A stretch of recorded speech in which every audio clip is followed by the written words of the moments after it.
आज हम बात करेंगे जो नीच के प्लैनेट होते हैं उसके एक और भंग होने की कंडीशन पर।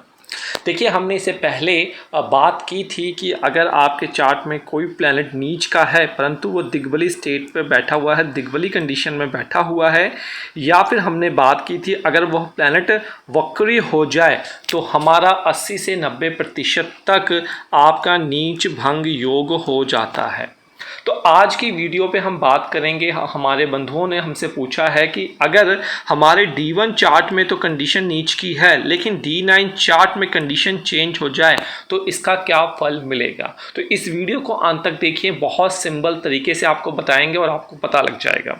और आपको पता है कि 1 से लेकर 12 तक सभी राशियों में कुछ ग्रह उच्च के होते हैं, कुछ ग्रह नीच के होते हैं। ये आप हमारी श्रृंखला प्लेलिस्ट में देख सकते हैं। इंग्लिश वर्जन भी इन सभी वीडियो का आपको उपलब्ध करवा दिया जाएगा।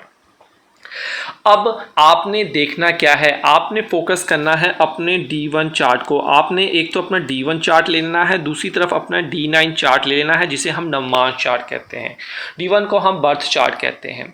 आपने देखना है कि आपके ये जो 12 घर हैं इनमें से किस घर में क्या कोई प्लैनेट नीच का है। और ये कंडीशन लाजमी नहीं है कि सभी कोई ना कोई प्लैनेट नीच का हो, ये किसी कुंडली में हो सकता है, किसी कुंडली में नहीं हो सकता। अगर आपकी कुंडली में प्लैनेट नीच का है, कहने का मतलब क्या है, मान लीजिए यह मेष लगन की कुंडली है और मेष लगन की कुंडली में शनिदेव यहाँ पर बैठे हुए हैं और आपको पता है शनि नंबर 1 नंबर में जो होते हैं वो नीच के हो जाते हैं, तो नीच के हो जाते हैं। साथ ही साथ आपको ये भी पता है शनि देव की 2 राशियां होती हैं, एक 10 नंबर होती है, एक 11 नंबर।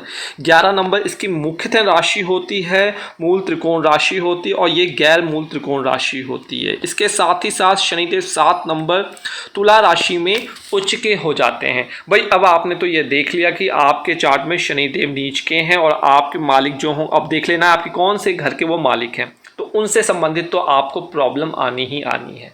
लेकिन यह प्रॉब्लम की टेंडेंसी कितनी रहेगी, परसेंटेज कितना रहेगा, यह आपका नवमांश डिसाइड करेगा। अब आपने नवमांश में चले जाना है। नवमांश में देखना है कि भाई शनि देव कहाँ पे बैठे। मान लीजिए आपने नवमांश में देखा शनि नंबर 7 नंबर पे चौथे घर पर बैठे हुए हैं, और मैंने क्या बताया, शनि देव 7 नंबर में बैठे हो तो वो उच्च के बन जाएंगे। तो अगर यहाँ पे 7 होगा तो 6 यहाँ होगा, 5 होगा तो 4 नंबर, ये कर्क राशि, कर्क लग्न आपका होगा नवमांश का, तो ये यहाँ पे उच्च के हो जाएंगे। तो कहने का मतलब क्या है, जिंदगी में आप कुछ कंडीशंस उतार चढ़ाव वाले देखेंगे परंतु अपनी मेहनत से आप उसको फुलफिल अवश्य कर लेंगे।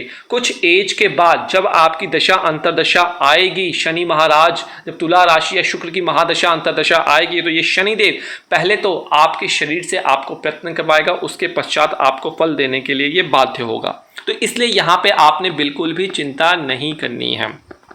इसी तरीके से आपने दूसरे प्लैनेट को भी देख लेना है। तो मान लीजिए ये तो शनि हो गए उच्च के, और अगर मान लीजिए 7 नंबर में ना बैठे हों, शनि कुंडली में बैठे हों, यहाँ पे मान लीजिए 10 नंबर में बैठे हों और 10 नंबर में अपनी ही राशि में बैठे हों, तब भी ये कंडीशन भंग माना जाता है।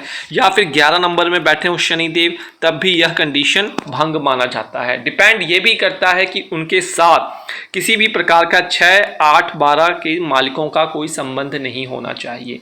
तो मोटे मोटे शब्दों में आपने D1 चार्ट में देख लेना है क्या आपका प्लैनेट नीच का है। उसके बाद नीच का होने के पश्चात आपने D9 चार्ट में जाना है, और हाँ, D1 चार्ट में भी आपने देख लेना क्या कोई नीच भंग योग तो नहीं बन रहा है। अगर मान लीजिए योग नहीं बन रहा है और D9 कंडीशन में आपको जाना है, वहां पे देख लेना है क्या वो प्लैनेट अपने ही घर पर बैठा हुआ है, अपनी मूल त्रिकोण राशि में बैठा हुआ है, या फिर वो प्लैनेट उच्च का होकर बैठा हुआ है। अगर ऐसी कंडीशन आपके चार्ट में बनती है तो आपका नीच भंग राजयोग बनता है।